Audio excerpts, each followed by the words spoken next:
Negaliu aš savo laimės džiaugti. Visą gyvenimą aš svajojau, kad turėti žemės gamtoj. Ką žinau, man tai ramiausiai, smagiausiai, geriausiai jaučiuosi gamtoj. Tai ką, pirmadienis rytas ir aš atvažiuoju į savo darbą ir mano darbas yra gamtoj. Mano darbas yra čia pasidaryti geresnį štabą, kad galėčiau mažiau važinėti ir daugiau čia būti. Realiai pilnai tinkama gyventi visus metus namą norim pasistatyti. Reikalai stabdosi dėl įvairių aplinkybių, nes mes visais būdais bandom sutaupyti. Reikia mums įsibraižyti patalpų planą. Iš principo sienas galim sienų ilgius keisti, nes dar nieko nepadarė. Svarstau, ar sienas 20 ar 25 vatos dėt, nes į trobelę sudėjau 15, bet tikrai sandariai padariau ir belia kaip šilta, ta prasme, ten užtenka degtuko uždegti ir tikrai šilta. Ta šiluma nesilaiko, nes nėra jokios termomasės, kaip greit sušilo, greit atvėso. Karkasas jis neturi termomasės, tai grindys subetonuosim, kad būtų grindinį šildymą ir papildoma alternatyva malkinė paprasta buržuika, bet jau šį kartą su oro padavimu iš lauko, kai sandarus namas užkuri pečių ir jis netraukia. Arba jungi gartraukį, paprastą tą pigiausią, kur tiesiog traukia į lauko orą ir pradeda iš pečiaus dūmai rūkti. Bet tas sandarumas sumažina kelis kartus išlaidą šildymo. Tas yra labai svarbu, nes iš tikrųjų sandarumas yra svarbiau negu izoliacijos sluoksnis. Bet izoliacijos sluoksnis irgi, nes tai yra pasyvus šilumos praradimas visą laiką, kuris yra. Aš tokį labai fainą pasibėjau reiškinį. Nelyjo šiąnakt, bet čia ant kiek susidarė bala. Iš kur jinai susidarė? Ogi visa skarda iš išorės yra šlaputėlė. Pirmas filosofinis klausimas, kurį radau, uždaviau ir dar negalėjau iškart paduoti atsakymą. Kodėl? Tas pats sandvičas ant stogo, skarda ir po apačia puta. Ir siena. Tas pats sandvičas, kitoks skardos išlanksmas, bet tas pats. Stogas naktį iš karto sudrėksta, sienos iš vis nesudrėksta. Kodėl? Temperatūra ta pati, oro drėgmė ta pati. Vienintelis dalykas, kas realiai skiriasi, tai viena skarda taip žiūri, kita taip žiūri. Ta, kuri taip žiūri, šlapia, ta, kuri taip žiūri, jinai sausa. Tai vaim filosofinis klausimas, kaip galvojat, kodėl? Aš tik tai turiu spėjimą, kuris, manau, toks ir bus, nes atkreipkite dėmesį ir mašiną. Ateini ryte, būna taip, kad tik tai stogas šlapias, ane, aprasoja, o šonai ne. Kodėl? Bent jau kada nedebesuota, o naktis dabar buvo giedra. O čia gamtoj būna tokius dalykus, tai gali ir pastebėti. Tai iš viršaus neateina jokie infraraudonieji spinduliai, bet nuo pačio paviršiaus jie išeina į kosmosą, tokiu būdu jisai atiduoda, bet nieko negauna. O tos vertikalios skardos, jos išspinduliuoja šilumą ir lygiai tiek pat jom grįžta. Netgi yra tokių dažų, kurios atsukus į dangų, į juos šviečia saulė, bet jie vis vien yra vėsesni negu oro temperatūra. Todėl, kad jie nesugeria šilumos, nes balti ir specialūs dažų komponentai išspinduliuoja spindulius labai gerai. Ir jos net dieną biškai būna atvėsusios. Tai čia šiaip tokie filosofiniai dalykai, bet įdomus niuansai. O įdomiausias dalykas yra tas, kad aš šiandien įsimiegojau 7 valandas po ilgos pertraukos. Ir žinokit, iš karto per vieną naktį jau kraujyje atsirado toks entuziazmas. Toks nedaug, bet jaučiu, kad yra tokio noro kažką veikti.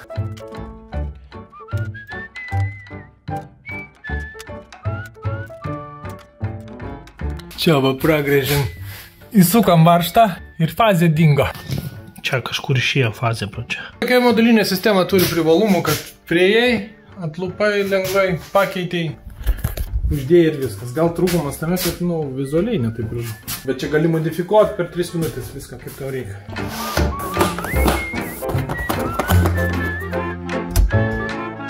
Su ChatGPT patikrinau vata standartinė ir standartinis medis. Medis yra 3,6 karto šaltesnis. Čia vienas iš privalumų, kodėl aš noriu daryti karkasą tokį retą. Paprastai dedama centraika 60, tai gaunasi 5 vata kišasi. Tai yra vienintelis vietos, kurios remiasi į pamatą. Kai man vienas draugas pasakė istoriją, tai žmonės anksčiau statė rastinius namus, taupant tos rastus, pradėjo daryti, nežinau kaip tai vadinasi, bet va tokie iš tokių storų pagalių, bet dideli tarpai. Ir tada tos pagalius mažino, kol pasidarė tą tokie pagaliukai 5-15 ir jie tokie dažnai pagal vatą dedami ir viskas labai gerai. Tai aš dar ekonomiškiau padarysiu, iš plonų pagalių sudėsiu retai. Bet čia gali būti problemų. Aš kažkur turėjau paletę, parodysiu jums. Žiūrėkit. Čia irgi ploni pagaliai, va šitie pagaliai daro labai svarbų darbą. Šiaip mes matom taip va tabaloja, makaloja, bet jeigu tu norėsi jį va taip va sulenk, jau labai sunku jį sulenk. Kodėl? Šiaip vieną pagalį sulenkt, antrą net 2 sudėjus būtų lengva, bet kai jie yra išdėti su tokiu atstumu, tada čia gaunasi toks konstrukcinis elementas, kuris duoda žiaurų tvirtumą. Tai tuo pasinaudojant, aš uždėsiu, tai yra USB plokštės, kurios imsiu su grioveliu 12 mm ir aš jas visur čia praklijuosiu. Tai duos tokį priešvėjinį efektą. Difuzija tenais vyksta, garus USB išleidžia, žiūrėjau video, kaip yra atkalami namai po 5 metų šaltesniam klimate nei pas mus ir viskas yra ok. Bet aišku, viskas priklauso nuo vidaus garo izoliacijos. Jeigu jinai bus prasta, tada labai daug drėgmės patek. Ir šitas prasčiau išgarina drėgmenį į difuzinę, bet pakankamai daug. Tada visas šitas namas yra ir kietų kiautų, ne kažkokia plevelė iš lauko, kur gali bet kokią gyvatę barsukas įlys. Šitą jau ir pelėm pragraužti yra kas veikti, jeigu nėra kur įsispirti be šansų. Ir širšės nepragrauž, ir daug labai privalumų, bet apart to, jisai duoda įstrižaines. Nors čia atstumas yra didelis, tačiau va čia yra, ne, mažas atstumas, čia yra mažas atstumas. Visur susiformuoja įstrižaines. Jeigu viskas yra gerai susukta ir praklijuota, čia gaunasi kietas monolitas. Tiesa, kad čia nupiešta, tai dar nereikia viską iš tikro žiūrėti, nes čia tik pamastymai. Dabar aš kūrybiniam procese planuojam šią savaitę pasitvirtinti galutinius matmenis visų patalpėlių. Žiūrėkit, dizainerė atsiuntė pirminį variantą. Čia viršus bus nenaudojamas pas mus, tik tai visokios ventiliacijos bus. Čia namą jinai nupiešė aukštą, bet darysime žemesnį. Kokias mes problemas sprendžiam, vadinasi, šitą gyvenamoji erdvė gaunas tokia gan siaura. Tai kai aš turėsiu šitus visus matmenis, aš noriu būti jau prasimastęs mazgus. Tai vienas iš tikslų yra, kad kuo greičiau ir paprasčiau pasistatyti. Šitos plokštės standartai yra ilgis 2,5 visų, o Lietuvoje parsiduoda aukštis šiam 2 su kapeikom ir šiam 7 su kapeikom. Tai čia 3 šiam 7 su kapeikom sudėti, bet galima imti ir mažesnius ir dėti 4 ir tada gausis biškiai aukščiau. Tai dabar ta konstrukcija reiškiasi, apart to, kad ją laiko stygos, vis viena, kad ją sutvirtinti, aš dedu, čia vat atsiranda 5-tukai ir iškart jau mums primena tą paletę, kur jums rodžiau jo, ir susitvirtina labai sieną. Čia, kur yra lauko dailylintis, lygiai taip pat susitvirtina 5-tukais, kurie atlieka ne tik tai, kad dailylintis laiko, bet jie yra labai svarbi konstrukcinė dalis, kur suteikia visam konstruktyvui labai daug tvirtumo. Vienas iš tokių didelių privalumų, kai va tokius darau aš rečiau, tai tiesiog yra mažiau medienos tada sunaudojama, bet kitas labai svarbus aspektas, kad ne tik tai tu išleidi mažiau pinigų ant medienos ir mažiau yra darbo dvigubai tas sienas pastatyti, bet ir reikia turėti omenyje, šią GPT patikrinau, ar ne, sakiau, čia gaunasi visas medis, kur yra ir liečia ir vidų ir lauką, yra tam tikras, galim vadinti, šalčio tiltas, todėl kad vata yra 3,5 karto šiltesnė už šitą. Šitas, jeigu žiūrėsit per termovizorių, visą laiką bus šalčio šaltinis, kuris iš jūsų vidaus visą laiką sugerinės šilumą. O iš lauko pažiūrėjus su termovizoriu čia visą laiką matysite, kad šitose vietose yra šilčiau kažkodėl. Tai kuo mes jų mažiau padarom, to yra geriau. Vienas iš tokių pavyzdžių šiltas kampas, aš čia įvairiai mačiau, kaip jį padaryti efektyviau ir tvirčiau, tai suprantat, va, šiltas kampas. 1-2 statramstis yra ir šitas statramstis, jisai neįeina į vidų, jisai čia laukia ir čia laukia. Vienintelis statramstis, kuris liečiasi ir laukia vidų, yra šitas. Tarp jų ir įsistato vata. Tam, kad apdaila pasidarytų protinga, aš taip jau esu daręs. Iš vidaus yra prisukamas toks pagalys ir kai čia dėsi apdailą tvirtinsi, bus tau už ko užkabinti. Bet šitas nesiliečia su lauko ir jis nėra toks didelis ir nedidina šalčio tilto, nes jis tik tai kokį 5 comą iš čia. Bet, pavyzdžiui, dabar sprendžiu tokį klausimėlį. Proporcija man labai gražiai šito namo, nes jis yra neaukštas. Pirmas mūsų planas buvo ne A-frame daryti va tokį, bet supratom, kad šitus trikampius tenais išnaudoti yra žiauriai sunku, nes ir langą labai sunku įdėti ir panašiai ir panašiai. Bet va dilemėlė, dabar šitie statramčiai yra lygiai 2 metrai. Jeigu šį bent kažkiek padidino, kas gaunasi? Mediena standartiškai pasiduoda 6 metrų ir tada gaunasi, kad iš vieno 6 metrų, jeigu aš bent kažkiek pakeliu, man trečdalis iškart išsimė. Krūva liks tokių trumpų pagalių. Čia tie statramčiai sudaro didžiąją dalį ir trečdalis medienos iš karto išsimeta, nes trečdalių brangiau turėsiu pirkti. Bet, kaip sakyti, lengviau spintą bus pasakyti. Tai va tokia dilema. O tą progą galvoju, kiek putos įdėsiu šį čia. 20 ar 25? Tai kaip žinot, paklausti Antano galima nuomonės, galima Facebook'e paklausti nuomonės ten, oi, tikrai gausi tokį konkretų atsakymą. Ne, šiais laikais inžinierius gali būti ir paprastas dėdė kaip aš. Čia turiu tokią lentelę, pasiskaičiuoju, koks storis, kokios medžiagos, kokie šiluminiai nuostoliai yra. Užduodu klausimus, įvedu temperatūrą, žemės temperatūra +5, vidaus, tarkim, jeigu šildomos grindys netgi iki 30, ar ne, gali būti 30, 40 ir daugiau, tai 30 įvedžiau ir gaunu skirtumą. Vienu atveju yra kaina 1 kvadratinių metrų per mėnesį, kiek kainuoja energija. Čia turint omeny, kad energijos kaina yra 10 centų. 10 centų tai jau yra nedidelė kaina. Gaunasi, kad 33 eurai kainuoja, jeigu 20 cm ir 24 eurai kainuoja per mėnesį, jeigu 25 cm. Čia teoretiškai, jeigu namas būtų 100 kvadratinių metrų. Tai reiškia, kad tie 5 cm vidutiniškai man sutaupys per mėnesį 12 eurų. Tik tai tuo atveju, jeigu turiu labai pigią energiją, tai yra kaip dujos iš dujų balionų, turbūt panašiai kaina gaunasi.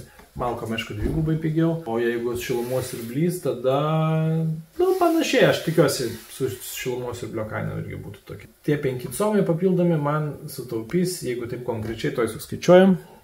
Tai čia 20% atsiperkamumo. 20% aš manau, kad jau yra pakankamai tokia pelninga investicija. Manau, kad jeigu yra galimybės, reikia tos 5 comus išdėti. Wow. Mes gyvenam kaime. Kaip nerealu. Pasodinau, tai gal maks tokį kiekį. Galit matyti, kokio ilgio čia lysvė. Čia kiek? 6 metrai. O prikasėm ir jokio, nei laistyta, nei yra vieta. Kam jas ten yra vieta, aš nesuprantu.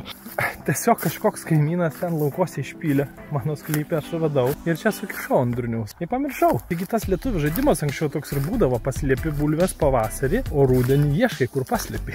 Žmona tai arbūzus augina. Va vienas arbūzas žmonos. Ar vienas mažutis arbūziukas.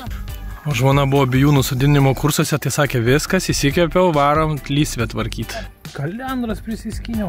Čia nėra ta idėja, kad čia aš užsiauginsiu savo valgyti, bet čia yra kaip idėja mano gilių įsitikinimų. Tai toks maistas, kur užaugęs tokiai puslaukiniai gamtoj, jis bus kaip vaistas. Jis kažkokių turės medžiagų, kur kažkoks kitas užaugintas parduotuviai neturės.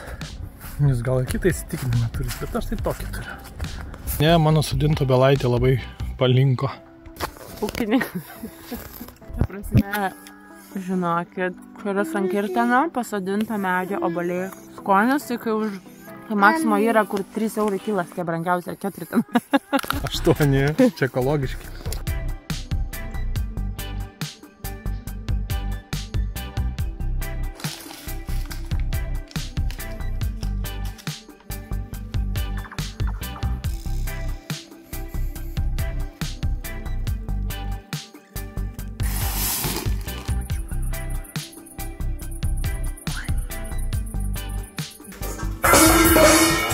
Tai ką, laminatas ar medinis grindis, kaip manai prie? Čia laminatas čia atspariau būtų.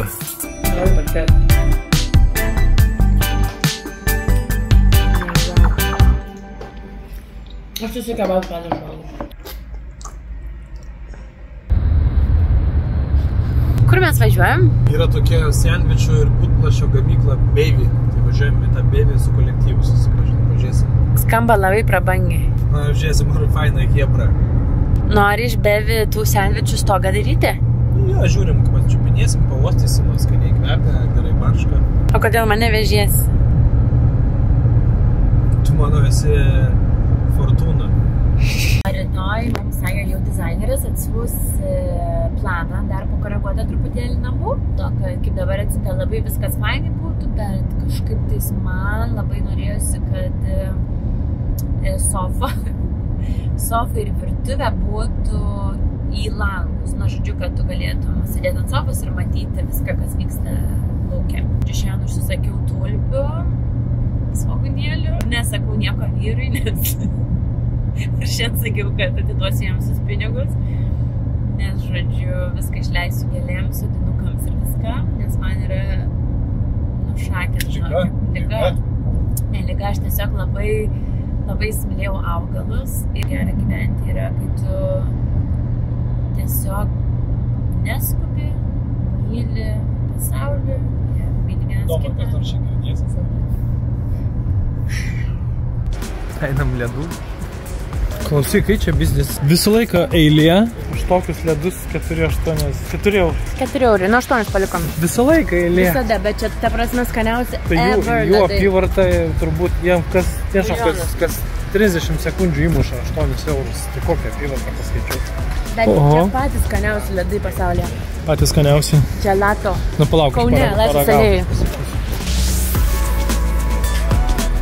O dabar pistacijų paragau. Šiaip nemokėčiau 4 eurų neskūpas, bet žiauriai skanus. Šitus gal ir mokėčiau. Tu sako, kokia gamyklėlė čia pas jos pasistatė, hebra. Čia yra visas namukas, kaip pavyzdys. Išeisiu lauką. Pirmas genialus dalykas tai pamatas, pažiūrėkit. Kam tas pamatas? Jokio šalčio įšalo, nieks neišvaikščios. Kokia savikaina pamato atliekos, nulinė savikaina. Ir visas namukas, sakė, pačioje yra kažkiek patvirtinta kažkos, o visa kita tiesiog sandvičas ant sandvičos, kardelės, viskas suriša ir viskas. O man dar ten žmonės sako, įstrižainės, kur tas įstrižainės vyrai. Langas, va, stiklas, kaip įstrižainė veikia. Sienos, nu kaip jaučiuosi kaip savo laboratorijai. Jau tokį įsikvėpus mane ant tiek gaila, kad mes nefilmavom viso šito dalyko, nes jeigu mane įkvėpė namą statyti iš sandvičų, tai žinokit jau viskas. Aš tai buvau tokia skeptikė, jau žinot, kur kiekvieną tenais, bet taigi čia chemija, bet taigi čia metalas, bet taigi čia nesąmonė. Prasme, mane įkalbėjo. Dabar aš tavį kalbinėsiu. Stogą, tai mes ar taip buvom nusprendę jau sandvičų daryti. Aš čia tipo sutikau, čia kaip tokia, žinai, kad... Nusileidau.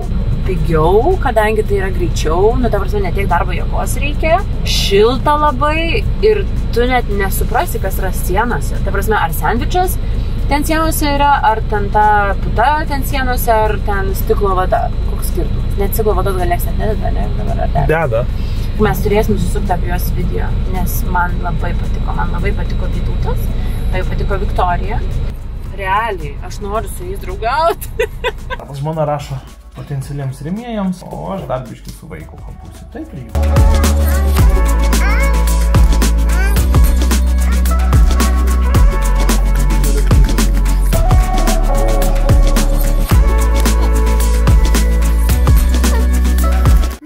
Dar ant durniaus primečiau, kiek man kainuotų, jeigu sienas planuojama namo, daryčiau su blizgia ir nesu blizgia plėvelė. Tai yra skaičiuojama, kad vidurkis nuo 5 iki 10% susitaupo, tai jeigu 7% šilumos susitaupo, nes reflektuojami infraraudoniniai spinduliai ten viduj. Siena, tarkim, gipsas, už jos yra reflektuojanti plėvelė, tai tas gipsas mažiau atvėsta 7%, nes dalis šilumos keliauja konvekciniu būdu, o dalis radiaciniu. Tai radiacinis yra šiek tiek sumažinamas. Tai skirtumas per šildymui per metus būtų iki 50 eurų. Na, tai visai neblogai per eurų uždirbti, tiesiog naudojant plėvelę. Nes jeigu ne tą įveką naudotų, paprastas standartinės, tai blizgirinė blizgitė ant kainų per daug nesiskiria. Kodėl neuždėt blizgios? Valandą laiko bandžiau užvesti ir taip laidus uždedu ir anaip ir trečiaip ir tikrinu su testeriu, lakstau žiūriu, kažkai vėl nusėdo trečią kartą mano traktorius. Tai rezultate atknisau, kad tiesiog gniptai oksidavosi ant akumuliatoriaus, tai pavaliau, dar vieną netgi sutepiau su tokiu tepalu, kad nebesioksidduotų.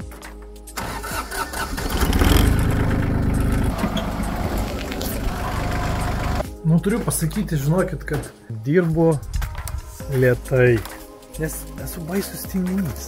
Dėl to stengiuosi dirbti kiek įmanoma efektyviau, kiek dar yra smegenyse.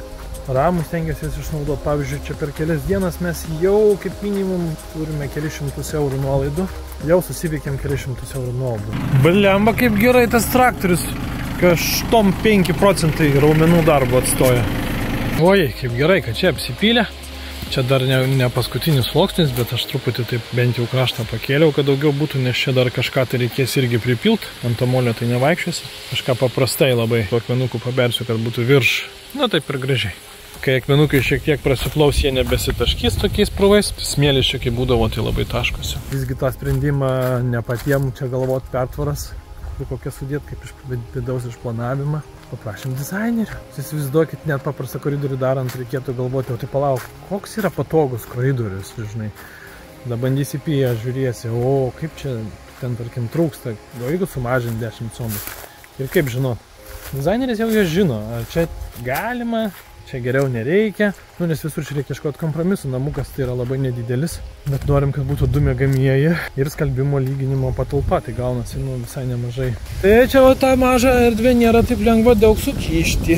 Štai iš čia tai yra vienas takelis, mes įeiname į teritoriją ir lygiai taip pat lygiai greičiai ten yra aikštelė numatyta ir iš ten yra takelis, nusileidžiame į teritoriją ir turime tokią aikštelę. Nuostabiausia, čia yra vaizdas į vakarus, stabus slėnis, mes jį galim matyti per langus, toks vaizdas. Tai aišku, čia norėtųsi kuo daugiau tų langų. Tada čia yra pietus, tai truputį šešėliuota dėl šitų medžių, bet ne per daug. Čia irgi norėtųsi tų langų, kaip sakant. Visur norėtųsi langų, nes langai padaro tą tokią erdvę neprislėgtą labai tampi tos gamtos. Iš kitos pusės, aišku, brangiai kainuoja langai ir brangu nušildyti jos ten kelis kart brangiau. Bet kažkokio balanso ieškant. Čia yra vaizdas į šiaurę. Vaizdas, toks įėjimas mūsų, ne? Sudėtinga yra tas, kad nors ir greitai čia darosi viskas pagreitintai, bet vėlai labai pradėjom ir aš vis dar neturiu patalpų išplanavimo. Aš dizaineriai daviau tokį preliminarius matmenis, kurie yra daugeliu atveju labai optimalūs, kad nereikia ten kažkokių jungti. Tauposi lentos, mažiau išsipjauna, mažiau išsimeta ir panašiai, ir proporcija gražiai žiūrisi tokio, optimalesnį variantą. Ant greičio, kiek kampų spėjau mąstyti, daviau. Tai dizaineris pagal tai siūlo vieną variantą, mes tada išsakom pastabas, jos tada siūlo kitą, ir kai mes prieisim prie to galutinio varianto tokio, kuris jau per tą turimą laiką geriausia, ką išgryninsim, tik tada reikės susibraižyti visus brėžinukus, susiskaičiuoti medį, sandvičą užsakyti. Aš dabar irgi ieškau ten skirtingos įmonės, skirtingus sandvičus gamina, o žiūrim, kur ten geresnė nuolaida, kur geresnės sąlygas gausim, kur geresnį kažkokią tai pasirinkimą padarysim, tai nuo to priklausys irgi tam tikri skaičiavimai. Ir kol visų šitų dedamųjų neturim, net pamatų negaliu paskaičiuoti, aš sraigtinius metalinius polius suksiu iš MDS terasų. Vėl nežinau tiksliai, kiek jų reikia. Kitų darbų negaliu daryti, kol neįvesta elektrą ir kanalizacija. Tai va, tą laiką stengiamės ten kažkokias nuolaidas derintis, kitus dalykus, dėl to Kauną ir važiavom kažkaip išnaudoti tingiškai, bet kuo efektyviau.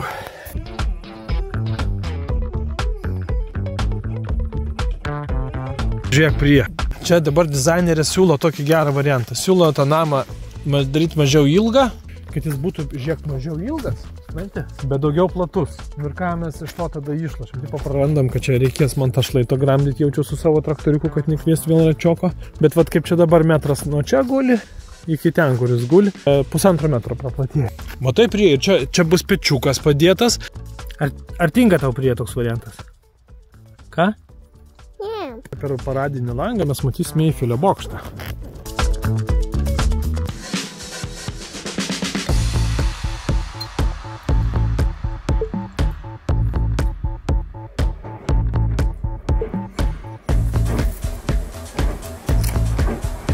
Kiek šitas kainuoja? 70. Nu ir kaip jos suspaudžia parodė? Nu, iš visų jėgų užspaudė. Nu ir lieka. Neužspausta tas kartu. Nu, už 200. Eikt. Pažiūrėk. Va. Už 200. Atostogai Facebook'e. Taip, paskutinė detalė. Nu ir valio. Va, komišė geras. Viskas filmuoja geras. Čia pats geriausias tokį ir pirkti.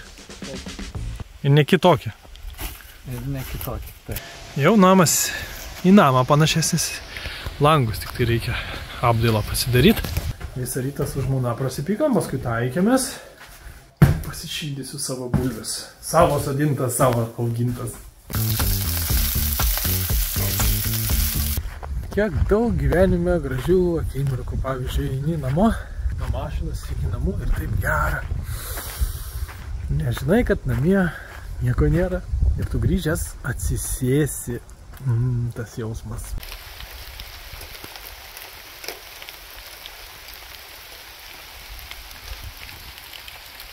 A skanu buvo prie? Skanu? Pagaliau turim tą planą.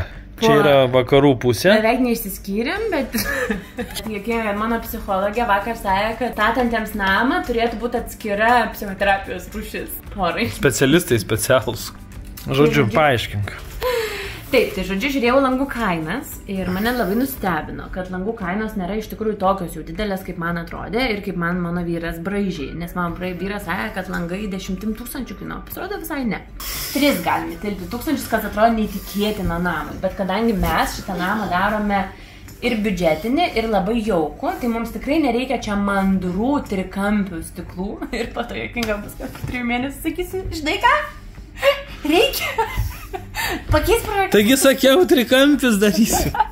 Dėl to tai rašinai, kad nekeiščiau. Partinė idėja yra, kad čia būtų langas toksai su labai gražu, kai būna tie praskirimai tokie, nes labai atrodo tokia troba, tokia miške, labai jaukiai pamatysit. Čia, vat, kiek čia jau liks vietos, čia visas bus vitrina ir ta vitrina atsidarys arba iš abiejų pusių, arba iš vienos pusės, arba bus stumdomas, priklausomai nuo to, kiek tai kainuos ir kaip tai atrodys, ar mums bus manoma tai padaryti. Čia nusprendėme dėti tada paprastą keturkampį. Netrikampį. Netrikampį, o tai čia taip atrodys, žodžiu, galas namo, o priekis. Parodyk tą priekį. Čia priekis. O kur dingo priekis? Oi, sunki savaitė buvo, žinokit. Galų gale ten kažkokį kryptį išgryninom, dar tiksliai ten tos pertvaros vėl nėra, bet keičiasi proporcijas, reikia praplatinti šlaitą, reikia per 2 savaitės likusias padaryti visą detalų konstrukcinį brėžinį ir reikia užsakyti ir gauti medieną, ir reikia padaryti pamatus, ir reikia padaryti komunikacijas, kas yra, man atrodo, kad neįmanoma, labai mažai šansų, kad spėsim. Nu, bet bandysim dirbti tą pusę. Kaip atrodys namo priekis ir ar mums pavyks? Laukite, kitoje serijoje. Tai žinau, labai gerai atrodo. Ką? Yra kaip yra, nu.